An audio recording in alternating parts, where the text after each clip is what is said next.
Zach, it's exciting to see you again. You helped educate us back in April in the MTP Forensics call on financial coaching and talked a lot about counseling and coaching and all the different aspects that are kind of alongside financial planning. But as aspiring and current financial planners and advisors, we don't talk much about budgeting. Budgeting is often a four-letter word within not just our industry, but the clients we work with. As soon as you say budgeting, they're like their eyes roll to the back of their head. But one of your quotes here is helping the world fall in love with budgeting. What personal experiences led you to become passionate about budgeting? Because I'm guessing it wasn't something where, in fifth grade when you were filling out that sheet of what I want to be when I grow up, you're like, I want to be a budget coach. What personal experience led you to this place of actually caring about budgeting for others? Yeah, I guess that is a long story. Maybe it does go back to fifth grade. I think that I used to always be like very mindful about money, even from a young age, and like saving money. I don't know why my bent has always been towards delay gratification, saving money. I don't know if that's like the culture I grew up in or like the household I grew up in. But yeah, I've got some stories of like there's like a music festival that used to come to our hometown, and like my parents would find me selling, water bottles out of the back of a truck, trying to make extra money. Or, when I was in college, I ended up studying abroad. I ended up going to a music festival, and there was like this program where if you turned in like a plastic or like a paper cup from like the beer that people would drink, you'd get like 10 pence. And I made over $1,000 in like 3 nights by just turning in these cups over and over and over again. So I think I've always been very money, like always on my mind, trying to delay Mm. gratification, trying to save. But I didn't fall in love with budgeting until about 5 years ago when I discovered like what I'll call like zero-based budgeting. I had tried budgeting before and it had never really clicked for me because it wasn't like total control. It was always these like Mm. hypothetical numbers, like you think you'll make this much, you think you'll spend this much. And then when things went off, because every month is different, then I just kind of lost interest in it because it didn't really represent my true numbers at that point. So zero-based budgeting is different. It was kind of the thing that helped me fall in love with budgeting. From that point, once I felt that control, I had to just like share this with friends and family and eventually quit my job and go full time in this. Like I just fell in love with it. I can tell that you're really passionate about this, not just, running a business and revenue and all the quantitative metrics of success in our industry, but you come to this as like a passion of like, if I could do this for free, I absolutely would. And maybe at some point, right, in terms of Oh, I building, did. Yeah. yeah, Oh, I exactly, right? did for sure. Yeah. Yeah, you spend a lot of time, energy giving these things away without expecting something in return, which is really the definition of kindness, right, in the Measure Twice community. So you mentioned this money vigilance money script, collecting cups and turning them in for these pence, as you mentioned. But I wonder, money vigilance, is this something like growing up? Is this something that you saw from others or something that, like, how did you embrace this idea of, saving for a rainy day or saving for tomorrow? Is that something that was taught to you? You like observed through others? Yeah, I don't know what it is. Like when I think back, like I think my family was like middle class. I don't think we ever like were struggling for like basic needs. And we didn't really grow up in a culture where there was too much variance in that. So I don't know why I was always so like mindful about it. I think it's just kind of my personality, like min-maxing like in every aspect of my life. Like this is how I play board games. This is how I like Mm, do everything. My mindset is always how can I maximize this? And it's to a detriment, right? Like sometimes I'll be mm, paralyzed because I'm, how can I maximize this? How can I maximize? So my wife and I always joke about like decisions are just really hard for me because decisions, becomes this like, well, let's make a spreadsheet of all the mm. possibilities and how we can maximize it and all those things. So yeah, I don't know. I think it's just my personality and who I am. And, I don't think everybody should lean super far into try to min-max every decision, but I think that, I Mm. can help people lean a little bit towards that, especially when it comes to being intentional with how they spend their money. You might not have realized it back then, right? But this idea of, you kind of mentioned this idea of gamification, like saving money, like felt like a game, which sometimes, again, you can like fall too deep into and,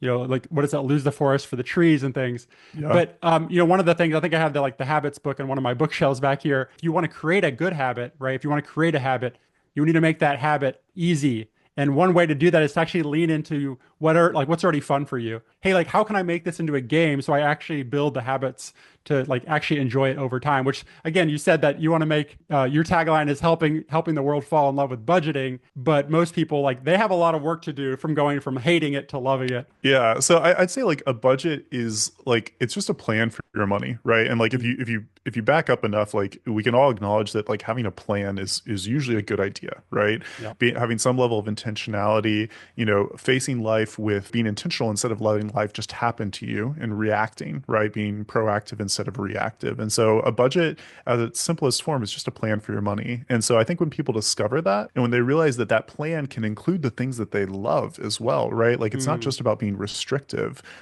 When I'm building a budget with somebody, the first thing we do is we say, what is it that you want in life? You know, what is it that you value? What is it that you strive for? Like, why aren't you hitting those things right now? And how can we be more intentional to make sure that your money is going towards those things?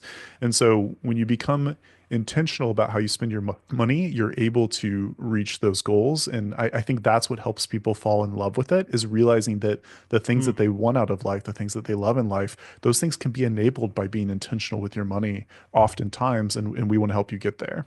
Before you even like go into the numbers, like how might you or a financial planner help somebody actually define what their unique values are? Because this is something that we don't typically talk about, especially in our first meeting with a client. It's very personal and it's getting to know somebody, right? It's like having Mm, those conversations about like, you know, who you are, where you are in life, what are the things that you what are the things that light you up that make you really excited, that give you life, and like how do we identify those things? And maybe what can you do you dream about but you're not doing currently because you're not mm, enabled to? And how do we get there? So for me, it's always kind of personal. It's getting to know somebody. I mean, like this isn't therapy per se, and it's not technically therapy, but it sometimes feels like that because when you're talking about somebody's spending patterns, you're talking about what they kind of value, right? Like you can see, you know, you spend a lot of money on this, you must value this, or maybe you don't value this, and so we should allocate that money somewhere else. But when it comes to like telling somebody how they should spend their money, like our goal as, you know, financial coaches, as budget coaches, you know, typically is not to say what you should value. It's just to figure out what you do value and make sure that you're spending in alignment with that. So, you know, we don't come in with opinions. I mean, some coaches do this differently. You know, some coaches have a niche audience that they serve and, you know, they kind of have a persona of preaching a certain type of spending or whatever. But for the most part, we're here to kind of help you align your spending with your values. yeah, and it makes me think about therapy. First of all, as financial planners, there's this idea of having unconditional positive regard for the people you're serving, for the clients you're helping. But also, you know, we're typically kind to everybody but ourselves. Our role is to be perfect and help this imperfect person, right? Which is like very far from the truth. We're all experts in ourselves, but at the same time, we're kind to clients, but not kind to ourselves. Like we have a lot of imposter syndrome. We're very hard on ourselves. And think about clients coming in, especially looking at cash flow. You know, I really believe that cash, you know, transactions, financial documents, they tell a story about our lives. They tell a story not just about where the money, like how the money moves in and out, but it's really like how, it actually tells us how we spend our time and energy. You know, when I think about transactions financially, if I have somebody send me a CSV file from their credit card statement, first of all, I have to kind of give them pre-permission, right? Kind of telling them that I'm going to have unconditional positive regard for them and be non-judgmental about how they spend their money. My favorite exercises to do is when I look at that spreadsheet of like transaction date, the transaction name, and then how much they spent, the first thing I do is I hide the column with the numbers. I'll actually walk through the transaction with them sometimes, especially if they're very unaware of where their money's going and flowing. I notice that it looks like every Friday you go to this pizza restaurant. You know, even before going to the numbers, it's like, oh, I can tell that you spend your time and energy potentially as a family going to this restaurant every Friday. I'd love to know, you know, what is it about this pizza restaurant that you value as a family? They light up because they're like, wow, like first of all, Cody noticed. And second of all, he actually cares. Like I thought we were going to talk about mutual funds today, and Cody's asking about like, you know, which toppings we put on our pizza every Friday night. And what's really cool is that once we've kind of defined their unique values of how they like to spend time as a family, for example, and the types of food they love and the environment of the types of restaurants they enjoy, we can then plug in the numbers and say, hey, I noticed that you spend, you know, let's say we spend $100 a month at this pizza restaurant. What's funny is they thought that I was going to come into this meeting telling them to stop spending so much money, you know, on pizza every Friday, where in reality, I might encourage them to maybe go out to eat at that restaurant more than once a week because they can. You know, not until we understand their unique values can we actually help them align their money with those values. First of all, are you working as a financial coach currently? Yeah, so I run this platform, right? And so we have like 40 coaches on the platform, but I also am a coach on the platform. It's not the majority of my work because I've got kind of this whole thing to shepherd. So I kind of spend more time writing code, doing marketing, you know, leading the coaches, all of that. But I do still do some coaching myself as well. So when I think about budgeting and kind of like the first steps in budgeting, you'll often hear financial advisors, coaches, planners say, oh, you know, it used to be Mint, right? Which I thought was one of the worst apps, by the way. I know, I mean, I have no Okay, affiliation. yeah, I'm not necessarily sure. like talking badly about like the company, but I would say I always saw Mint as like going to a gym that had pictures of like ice cream, the unhealthy food, somebody who's trying to get over an addiction, like putting pictures of alcohol right all over their room. I felt like Mint was one of those places where it's like helping you with budgeting, but all the ads were for like taking out loans and like credit cards and like things that probably you don't need in that moment of trying to become more aware. The big two that I hear about are like YNAB and Monarch Money, also like Every Dollar, Dave Ramsey. There's a lot of apps out there. You are a very strong advocate for what's called zero-based budgeting. Assume I know nothing here, right? So Sure, yeah. what is zero-based budgeting and how is it often misunderstood? Yeah, so this is one of the hard things about our industry is the word budget means so many different things to different people, right? And so like I like to put it in kind of three different levels. The first level that somebody might mean budget is like this thing that they did once. They opened a spreadsheet, they put in kind of what they think they make a month, what they think they'll spend in each of these categories. They tried to get it to zero, and like once it was about zero, they were like, "Awesome, I quote unquote have a budget," right? And from that point forward, they might reference it. They probably don't. They definitely don't import their transactions to like categorize them and see what they're actually spending against their budget, right? It's just this one-time thing. And for me, like it's better than nothing, but it's not really a budget that you like live with. We want your budget to be Mm. like a living document that's like always being updated and you live with it. So the second level is like you mentioned, like Mint or I'd put Monarch into this category as well, where it's mostly like an expense tracking app. Oh, So what there what is some happened in the past? yeah, so there is some budgeting aspect to it in the sense that you set an amount that you want to do for each category, but practically, like it's more of just like looking backwards and saying, oh, shoot, I messed up again. I blew through my overeating, my eating out, or I blew through my groceries or whatever. And Mint for me was always that. It was something that I didn't touch until the end of the month. Then I looked back and then I was like, shoot, I messed up. Right. And so I would say to myself, I hope we do better next month. And then I usually wouldn't. Right. And so expense tracking apps are like that next level, but they don't really drive behavior change, in my opinion. And the third level is what I would call zero-based budgeting. And this is where you give every dollar a job before you spend it. And then you're dealing with those real dollars that you own. So if you go over in a category, so you go over in eating out, you have to zero it out. You have to pull that money from Mm. somewhere else. And so you have to pull it from your, groceries or from your clothing budget or whatever. And so you're constantly kind of moving money around to make sure that you are zeroing things out and you're not just overspending an area and saying, oops, I hope I do better next time. The flip side of that, though, is super fun. It's like when you underspend in a category at the end of the month, you've got that extra money that you get to do something with, right? It's not just Mm. green, it gets to be moved down to like your goal or something that motivates you or something that excites you. And so when what we mean by zero-based budgeting is that everything zeroes out. Like you're dealing with the real dollars that you own, and every dollar has a job, and there's implications for overspending and underspending. Really, honestly, the easiest way to think about it is just like cash envelopes, right? This is a Mm. thing people used to do back in the day. You Mhm. take all your cash, you divide it up into envelopes. When you go to spend, you look at that envelope, and if you need money from somewhere else, you can choose where to pull it from.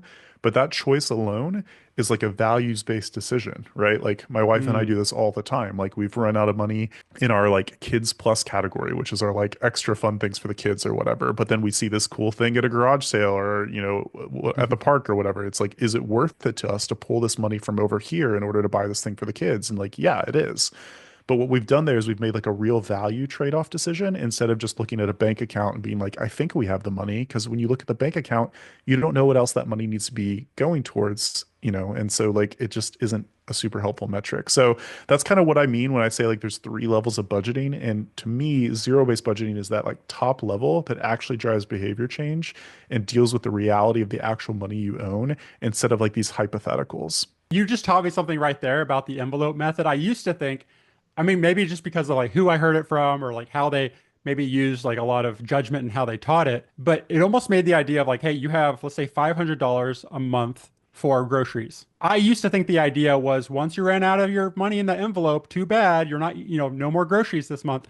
And I think what you're saying there is like, no, no, no, there's multiple envelopes and that becomes like your total budget. When you do, like, let's say you run out of cash in one envelope, it doesn't mean that you just can't spend money on that thing. You have to make an intentional trade-off decision, opportunity cost decision of what other, category or maybe goal am I actually taking money from so that I can spend more money on this thing. And what I love about it is you're saying that it's not built to create scarcity of like, oh no, like I can no longer, like I no longer have control of my money. I ran out, boohoo, I did a bad job. It's you have to decide, do I want to add more money to this category? By saying yes to this, I have to say no to other things, which by the way is a Yep. great concept for life in general. And one of the quotes we say in Measure Twice Planners is specifically give every dollar a job and a use by date. Usually this is Yep. talking about investing, right? Where we say, hey, if this money is going to be used for, let's say, education, we might use a 529 education savings account. And then giving it a date, like if you're going to use this money next year, we probably don't want to put it in something, right, that's going to, potentially lose value over a 1 year time period.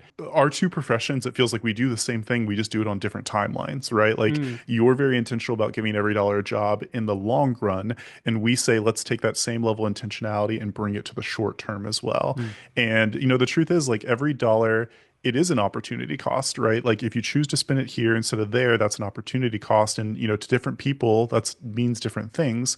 The problem with looking at a bank balance or just swiping a credit card is you don't know what that opportunity cost is, right? You don't know what you're trading off when you spend that. And so we mm. say, give every dollar a job first, get down to $0 that don't have a job. And that way, whenever you're making trade-offs, it's a values-based trade-off decision, not just I don't know where this is coming from, but I'm gonna take it anyway. So thinking about cards, if anybody remembers, right, whenever you bought something, you would give them cash and they gave you the item. Now, when you use Crazy. Yeah. cards, yeah, now when you use cards, I guess sometimes you don't even pass it to them, but when you use cards, you give them their card, they give you your product, and then give you your card back, right? So there's a psychology of actually feeling like you didn't actually spend money when you're using a card versus using cash. Sure. So if somebody wants to become more intentional with their spending, what's your take on using cards versus cash in today's society?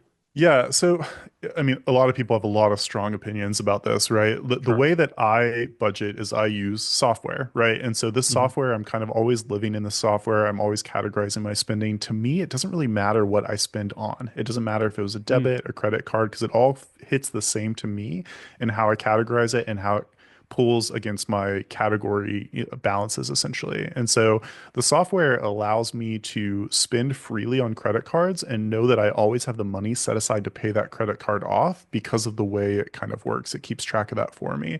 So really there's no difference for me using software between the two. But if you don't have a system, if you don't have that software that ensures that you're gonna be fine on that, then like yeah, there's a ton of psychological reason to maybe stay away from credit cards, especially if you're running balances. Like I can't recommend it at that point.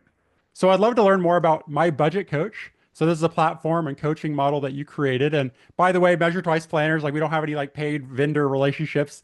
Zach has been very helpful with his education. I love to learn more about how we can help clients, right, using his platform. So My Budget Coach combines tech and coaching. So, when we talked about, Mint, YNAB, Monarch and things, why did you choose to specifically blend those two approaches rather than just building another budgeting app?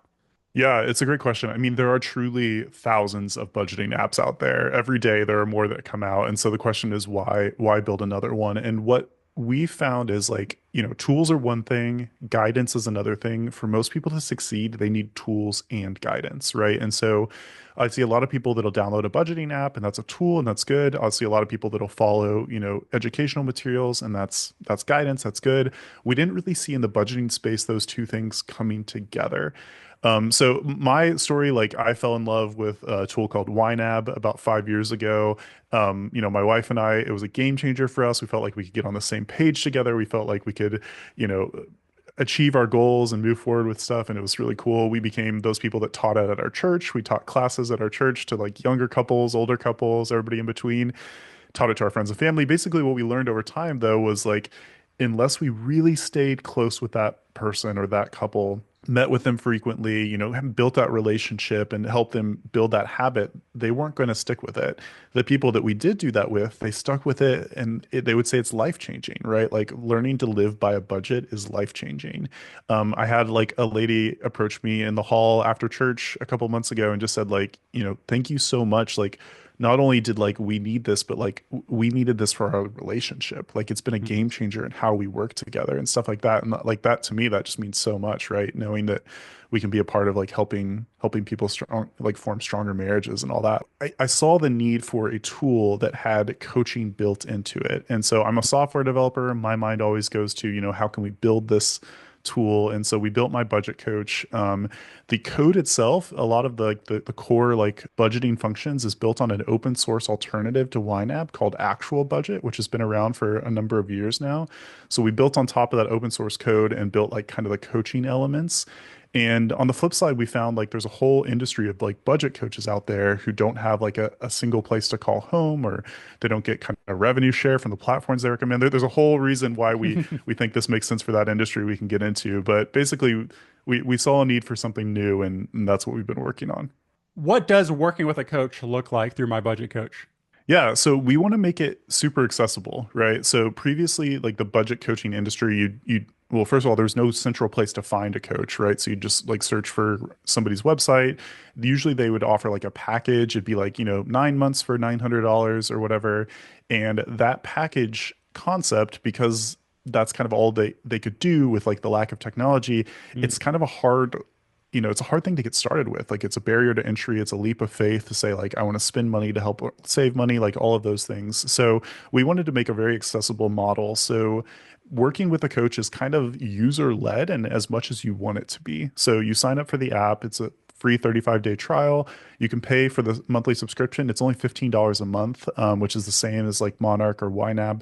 But what you get is you get a coach that you've kind of been matched with, and that coach has created like a digital tutorial where you can kind of like learn from them digitally inside the app. Like it's literally their face that kind of bounces around and teaches you how things work or how they recommend budgeting. Those faces will even like set up your budget categories for you, but after asking you a bunch of questions. So it's like really personal and cool.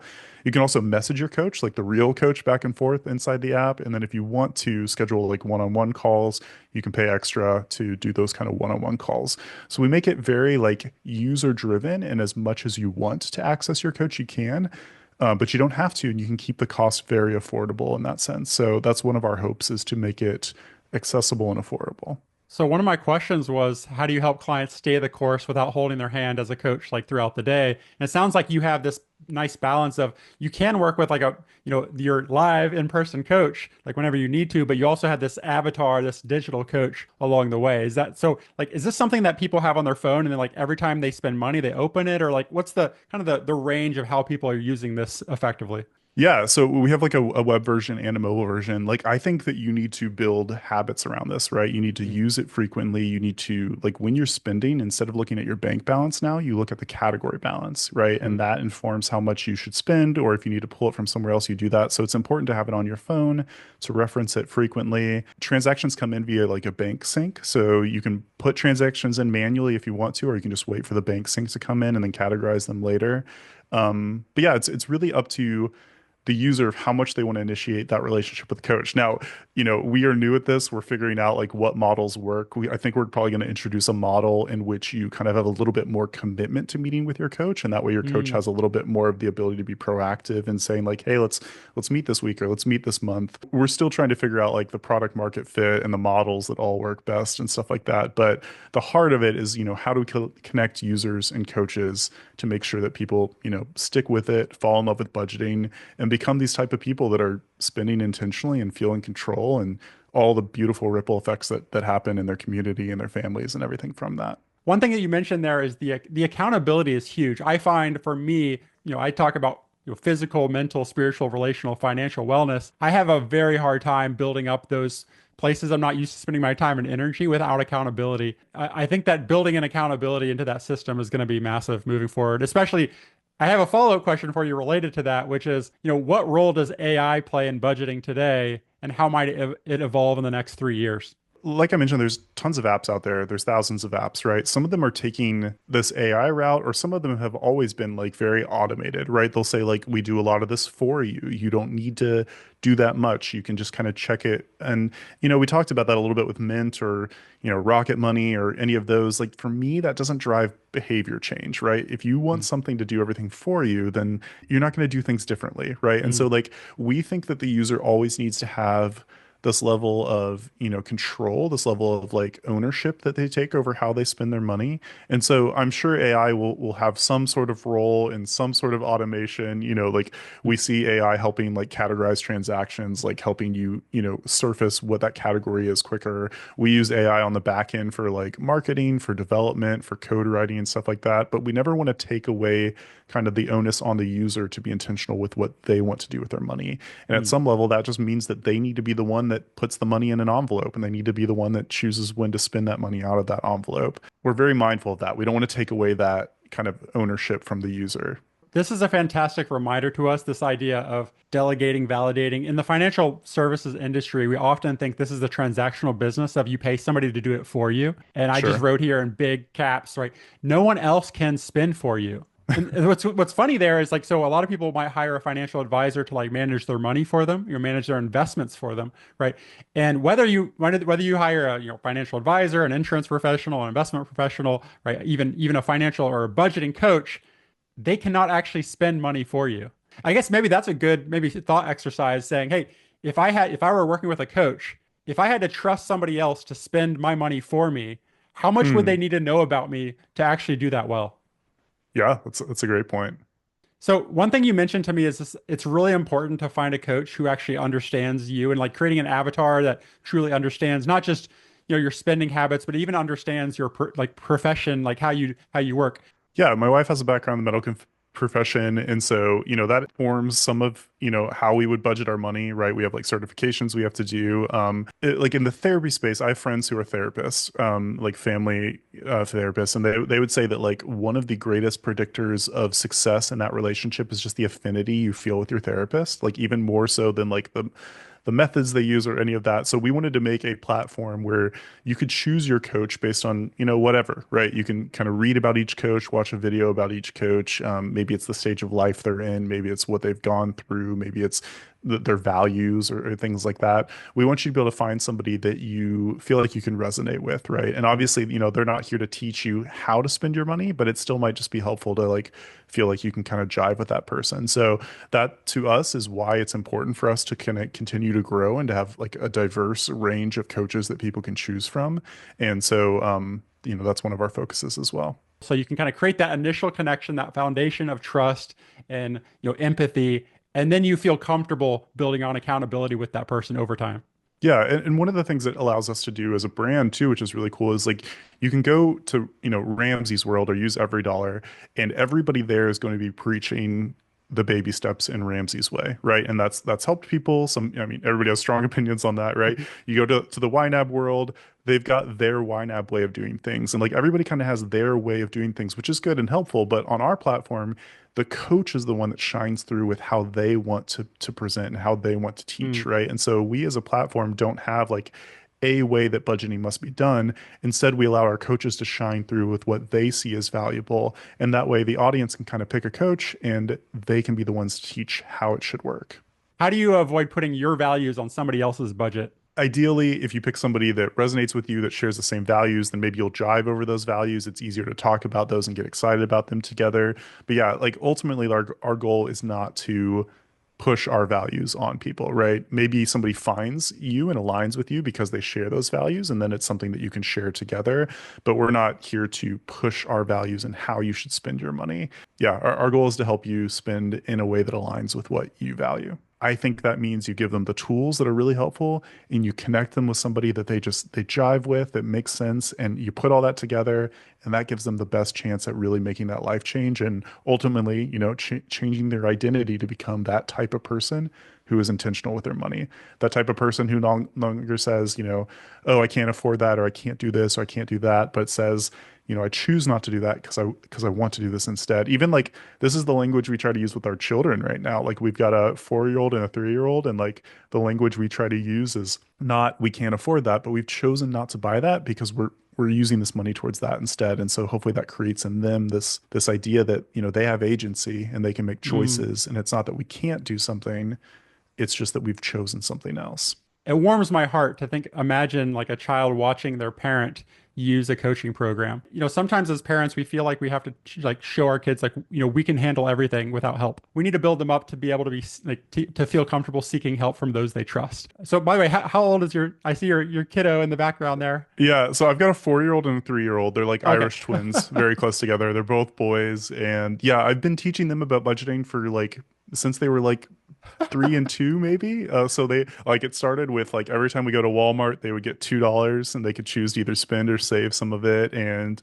we would basically always tell them like when we go somewhere, it's like you can buy whatever you want if you can afford it, right? So it's like, what do you want to buy and how are you going to save up your money to get there? And, at the age of 3, my son saved up $10, $2 at a time to buy a car that he wanted. And he was super proud of that, right? Wow. Now we do a little bit more. We're like kind of evolving it as it goes, but hopefully our kids are growing up learning, that agency, right? That agency, that Mm. intentionality, and yeah, I hope it Yep. works. Again, Yeah. I'm sure I'll mess my kids up in very unique ways while trying to do other things, but hopefully Exactly. this lands and works. Maybe we'll record in 10 years to see, right, what's changed. Yeah, for sure. One thing I wrote down here is you take care of what you purchase. And I wonder, even at, 3 and 4, like, do you find that they treat things differently that they bought themselves versus were gifted to them? Yeah, I think so. Yeah, and it's also funny to watch like a 3-year-old have it like regret like purchase regret or whatever. Like he will walk out of Walmart and it's like, no, I didn't want this. I wanted the other thing. It's like, well, I'm sorry, man. Like at this point, you've made that decision, and let's remember that for next time. But like, it's fun to get into what they value as well. Like my 4-year-old, it's all Pokemon cards right now, so Hmm. a bunch of money is wrapped into how do we get the Pokemon cards we want and all that. But Pokemon's been great. Like we're reading cards, we're learning math based on cards, like Oh, all of that cool. because we have a motivation to like to learn it. And so it's been really cool. That's great. Do they have any like holographic Charizards they're looking at selling anytime? Oh yeah, PSA man. 10s? Our library has like a trading day where the kids come and trade. And there's this one kid that comes in with an iPad and an app that tracks the value. So he'll scan the cards and show you the chart of like their value going up and down over time. It's like all these kids before they'll Oh my finalize a big gosh. trade, they run over to that kid to get it like certified by the value chart first. It's hilarious. I've seen so much content from financial advisors and financial planners saying, you don't need a budget. Like they have the idea of the reverse budget, the anti-budget, which is where as long as you meet your savings objectives, you give yourself permission to spend whatever's left. And I wonder, what's your take on that anti-budget movement that's happening? I always say that the best type of budget is the one that you're going to stick to, right? And Mm. so if there's no chance that you're going to stick to a zero-based budget, you've tried it and like you just can't do it, then sure, find some lower level of intensity that still helps you, right? And so like I would say that most of these anti-budget things, they still are a budget. They're just like a very broad category budget, right? Like a Mm. budget is just a plan for your money. And so You if your have to plan for your spend and money, save, and as long as you do that, whatever's left, it yeah, zeroes it if out. you're Yeah. if your plan for your money is just like you only want to have 2 categories instead of, the 20 All categories or right. whatever, and one of them is save and one of them is spend, like it's still a budget. It's just a much more simplified budget. So Mm. it's funny to me, like people will have these anti-budgets and they'll be like, you got to set up 3 bank accounts, one for your bills, one for your this, one for your that. And I'm like, you have that instinct that you need to divide your money and you're just doing it through accounts instead of through like a category structure. So again, like I think different things work for different people. I think that zero-based budgeting is the gold standard. I think it is the thing that people should aspire to. And if they can do it, this is the Mm. thing that I see people time and again say, it changed my life, right? I don't hear people say this anti-budgeting stuff changed their life. It helps them get by, but they don't feel like the super amount of in control or agency that they can, go out and meet their goals and all those things. So it's provocative, it's not our thing. We're very into being like highly intentional with every dollar, but I get it. Some people are Yeah. into it. So I would just say try zero base first because Mhm. if you can get it, it's life changing. I guess my tinfoil hat within the industry is that anti-budgeting or reverse budgeting or whatever they end up calling it is often a way of an advisor saying, I just don't want to talk about cash flow, and like let's just make sure that you're saving enough into the investments, whether I'm managing them or not, and then you do whatever you want with the rest. I feel like part of it, Yeah. tinfoil hat, is kind of like it's just my way of saying like I'm not going to do cash flow planning. But one of my follow-up questions here is, how can financial planners integrate budget coaching, whether through their own skills one-on-one with clients or partner with platforms like My Budget Coach. And by the way, I noticed you were about to say something there, so go ahead. Yeah, well, I was just gonna follow up and say like the tinfoil hat kind of resonates with me because like it's dirty work to get in there and care about cash flow, right? It's easier to like for influencers or for advisors to care about that one section that they care about and maybe not get into the dirty work of cash flow. Mhm. We think that that's where the really valuable work is, though, right? Like helping somebody be intentional with their cash flow is the foundation that allows them to succeed in all these other areas. So I don't know, maybe there is some like incentive there to be anti-budget because it allows you to kind of not get into the weeds when maybe somebody needs to get into the weeds. But yeah, as far as how advisors and coaches, like budget coaches specifically, can work together, like this is an area I'm super passionate in because I see the need so much, and I'm talking to advisors, all the time now.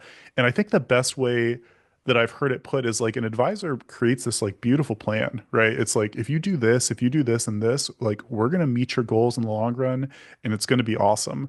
And then they kind of let that person free and then they just hope that they meet their allocation goals in order for that plan to succeed, right? And so like it doesn't really matter how perfect and how beautiful your plan is if that person doesn't Mhm. then go and meet those allocation goals.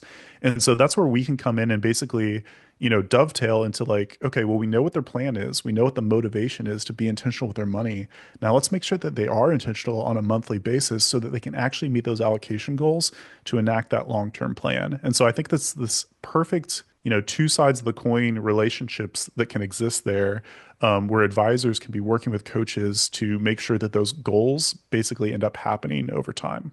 It makes me think of the idea that the word plan is both a noun and a verb, right? That you Sure. talk about this idea like we're creating a financial plan and you might have this like beautiful plan deliverable and you present it and then they go out the door, right? And then plan becomes a verb, like this ongoing planning. And it almost makes me think in terms of the 7 steps of the financial planning process, the last two are, implement and monitor. And I often find that financial advisors implement and monitor what they get paid to implement and monitor, right? Which is typically the investments or the insurance piece of it. But I think what you're saying too is like that implementation and monitoring, that's where we can either start developing the skills of coaching ongoing with using tools and things like that, or probably more my method. I have this more of an attitude of staying in my own lane. I'm going to bring up this quick post I made on LinkedIn. This quote that people often tell me is, since you don't offer insurance or investment or, for example, coaching or budgeting solutions, you're not working in your client's best interest, right? And I say, I don't sell any insurance or investment products, but when I identify a need within the financial planning process, I connect clients directly with other education first professionals and tools without referral fees and hidden incentives. So if I find a need for life insurance, disability insurance, long-term care insurance, Medicare, property and casualty, tax prep, estate planning, mortgage lending, like it would actually be a disservice to clients if I said, I'm going to try to do all those things for clients. I'm going to offer all those services in-house so that I can be the best fiduciary of all time, right? But Sure. you add in there like, financial coaching, right? Or budget coaching. I would much rather stay in my own lane in terms of how I think about comprehensive financial planning and be kind of like some people call it like the quarterback, where like I'd rather reach out to you, Zach, and your platform, My Budget Coach, to be kind of the wide receiver for cash flow. One thing that Jen Steliga, a member of Measure Twice Planner, says is cash flow is the wellspring of a financial plan, right? It's the foundation. So if we just skip over that, if I just ask a client, hey, how much do you think you spend each year? Most likely they're going to underestimate how much they spend and overestimate how much their house is worth. But I find that, in the foundation of even the data organization process and also implementation and monitoring, I would much rather stay in my own lane and refer them to another platform or tool for those things, that somebody who really specializes in that area. What's your take on the idea of kind of connecting your network rather than trying to do everything by yourself?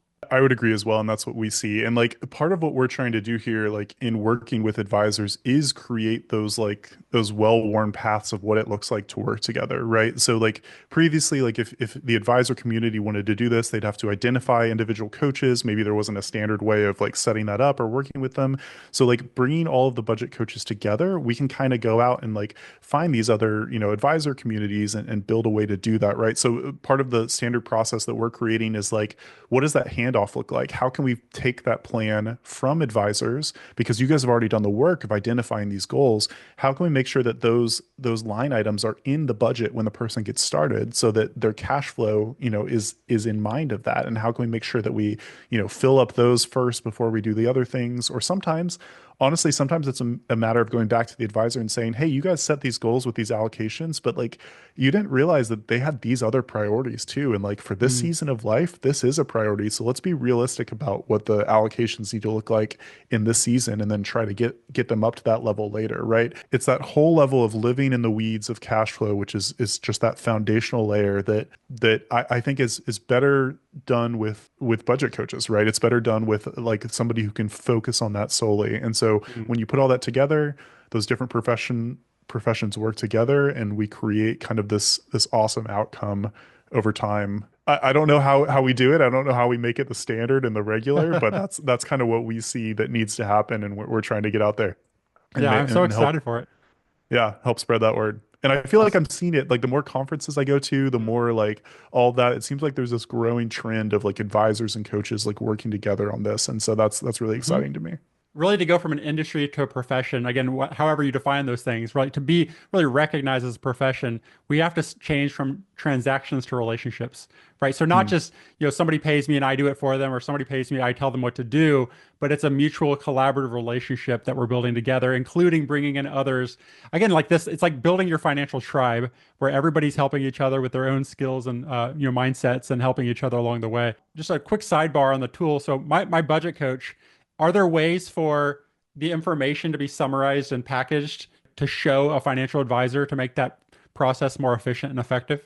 Yeah, so we have a couple different ways of working with advisors. Like the easiest one is just, refer people over. At that point, there's no really kind of formal relationship that ties them back to the advisor, but we have Mhm. a separate way of doing it where it's more of like a managed service where we kind of guarantee a certain amount of sessions. And in doing so, the advisor gets access to the budget as well. The advisor gets reports on how well that person's doing. And so they kind of know, if they're sticking to their budget, or if they're sticking to their plan or whatever. So yeah, our goal is in those more formal relationships to set it up to where the advisor can be, privy to everything. But again, they don't need to live in it as much as the coach is living in it, because, it's more on the coach to live in that and help that person succeed. That's fantastic. So I'm going to share all the resources, by the way, below the video in the podcast, show notes, and all those things. One last question that has kind of less to do with the technical stuff. I'd love to know, Zach, if you shared your credit card statements, right, and bank statements with a stranger, what might they assume you value? Oh goodness.